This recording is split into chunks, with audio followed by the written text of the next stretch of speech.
أعوذ بالله من الشيطان الرجيم بسم الله الرحمن الرحيم السلام عليكم ورحمة الله وبركاته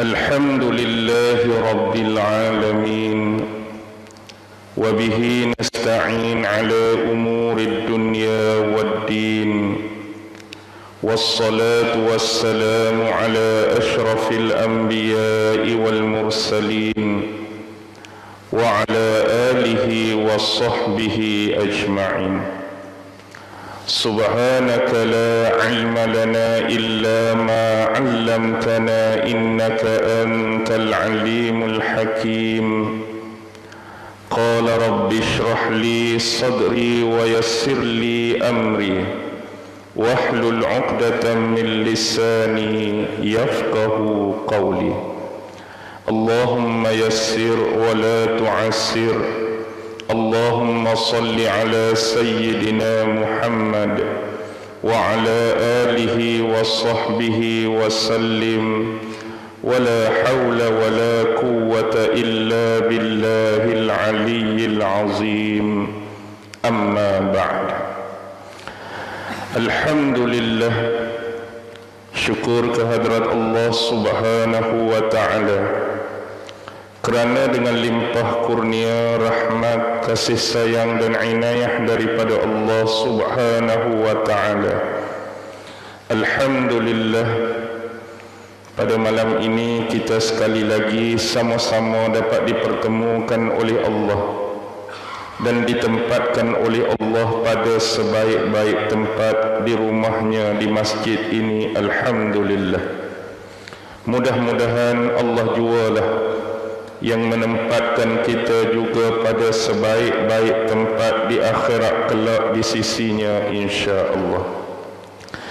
Tuan-tuan, puan-puan, hadirin hadirat, muslimin muslimat yang dirahmati sekalian, insya-Allah pada malam ini, walaupun sudah melepasi dan melewati bulan Rejab, tajuk pada malam ini kita berbicara mengenai ibrah, pengajaran dan pelajaran penting daripada peristiwa perjalanan junjungan besar Nabi Muhammad sallallahu alaihi wasallam yang disebut sebagai Isra dan Mi'raj. Baik, Allah subhanahu wa ta'ala berfirman di dalam suratul Isra ayat yang pertama, sebagaimana firman Allah, a'udzu billahi minasy syaithanir rajim, bismillahirrahmanirrahim, subhanalladzi asra bi'abdihi laylan minal masjidil harami ilal masjidil aqsa alladzi barakna hawlahu linuriyahu min ayatina innahu huwas sami'ul basir. Surah Al-Isra ayat yang pertama.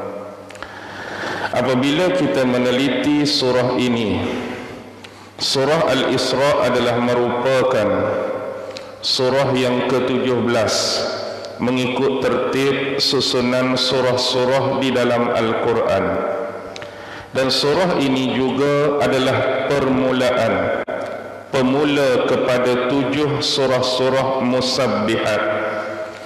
Di dalam Al-Quran ada 7 surah yang kita kenali sebagai surah-surah musabbihat, iaitu mana-mana surah yang dimulai kalimah dan perkataannya dengan pengucapan tasbih, sebagaimana dalam surah Al-Isra dimulai dengan kalimah dan lafaz subhana, iaitu tasbih, penyucian kepada Allah subhanahu wa ta'ala.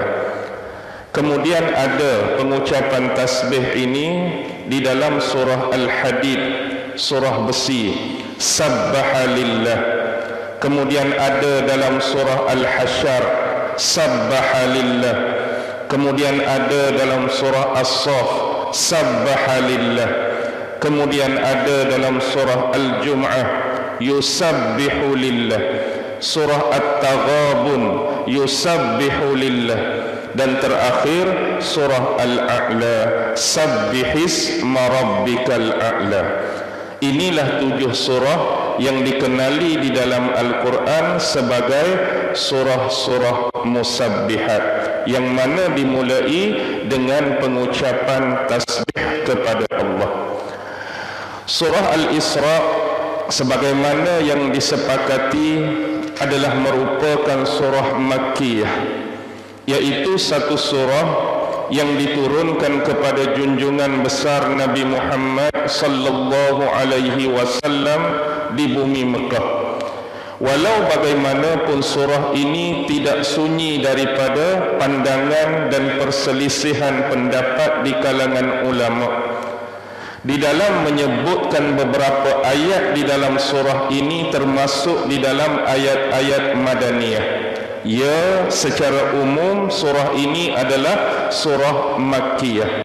Tetapi ada beberapa ayat di dalam surah Al-Isra ini adalah ayat-ayat Madaniyah. Sebagai contoh, di dalam muqaddimah surah ini tafsir Al-Quranil Azim karya Al-Imam Ibnu Katsir menyebutkan ayat-ayat Madaniyah, antaranya ialah ayat 26 Madaniyah, ayat 32 Madaniyah, ayat 57 Madaniyah, ayat 73 sampai ayat 80 adalah ayat-ayat Madaniyah. Dan ini ada perbezaan dengan pandangan Imam Al-Qurtubi menerusi tafsirnya Al-Jami' li Ahkamil Quran. Beliau menyebutkan di dalam muqaddimah surah Al-Isra, ayat-ayat Madaniyah surah Al-Isra ayat 60, ayat 76, ayat 80. Dan ada tambahan daripada Muqatil menyebutkan ayat 107 juga termasuk ayat Madaniyah. Inilah yang disebutkan perbezaan pandangan dan pendapat ulama berkaitan dengan ayat-ayat Madaniyah di dalam surah Al-Isra. Baik, satu-satunya ayat yang menceritakan tentang peristiwa Isra di dalam Al-Quran, bahkan secara khusus di dalam surah ini, adalah ayat yang pertama. Tidak ada lagi ayat lain selain surah ini yang menceritakan tentang peristiwa Isra. Dan baki lagi Allah menceritakan 3 perkara yang penting di dalam surah ini.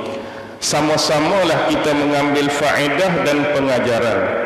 Yang pertama ialah Allah menceritakan tentang satu golongan, yang mana golongan ini ada sebelum diutuskan Nabi Muhammad sallallahu alaihi wasallam. Mereka adalah golongan Bani Israel, yaitu ketika dahulu mereka adalah golongan yang beriman kepada Allah, golongan yang beriman kepada Nabi mereka, Nabi Musa dan Nabi Harun, golongan yang beriman kepada kitab yang diturunkan kepada Nabi mereka, yaitu Nabi Musa berupa kitab Taurat. Ini adalah sisi kebaikan yang ada pada mereka. Walau bagaimanapun selepas kewafatan kedua-dua Nabi dan Rasul tersebut, bangsa Bani Israel ini banyak melakukan pelanggaran-pelanggaran, terutama dari sudut hukum hakam dan syariat yang telah diterapkan oleh kedua Nabi tersebut sebelum ini. Dan inilah diterangkan oleh Allah supaya kita mengambil pelajaran daripada ciri-ciri, sifat-sifat dan akhlak-akhlak yang dipunyai oleh mereka, supaya hal yang sama tidak berlaku kepada kita di zaman ini.